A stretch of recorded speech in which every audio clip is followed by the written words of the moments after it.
BJP কর্মীর অস্বাভাবিক মৃতদেহকে ঘিরে চাঞ্চল্য বীরভূমের নলহাটিতে। আজ সকালে নলহাটি স্টেশনের কাছে পাইকপাড়া বাসস্ট্যান্ড এলাকায় রেল লাইনের পাশ থেকে গলাকাটা মৃতদেহ উদ্ধার করে রেল পুলিশ। মৃত ব্যক্তির নাম প্রদীপ মাল, বাড়ি পাইকপাড়া গ্রামে। গত পঞ্চায়েত নির্বাচনে প্রদীপ মালের স্ত্রী বিজেপি প্রার্থী ছিল। লোকসভা নির্বাচনে মৃত প্রদীপ মালের ওয়ার্ড থেকে বিজেপি লিড পেয়েছিল।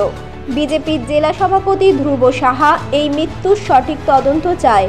যদিও পরিবারের দাবি বিজেপি করত, তবে মেয়ের বিয়ে দিয়ে ধার দেনা হয়ে পড়েছিল, সেই জন্য মানসিক অবসাদে ছিল। আজ সকালে রেল লাইনের ধারে প্রাতকৃত্য করতে গিয়ে ট্রেনের ধাক্কায় তার মৃত্যু হয়েছিল বলে দাবি। মৃতদেহটি রামপুরহাট মেডিকেল কলেজ ও হাসপাতালে ময়নাতদন্তের জন্য পাঠিয়েছে। ঘটনার তদন্ত শুরু করেছে রেল পুলিশ।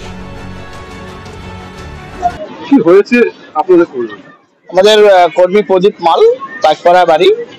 তার আকস্মিক মৃত্যু, আমি বলবো এর পিছনে একটা অত্যন্ত রহস্য ঘটনা আছে। যেখানে পঞ্চায়েতের নির্বাচনে প্রদীপের ওয়ার্ডে আমরা পঞ্চায়েতের প্রার্থীকে জেতাতে পারিনি, কিন্তু পঞ্চায়েতের পরে নির্বাচনে আমরা লোকসভাতে প্রায় 400 বেশি ভোটেও ওই বুথে লিড করেছি।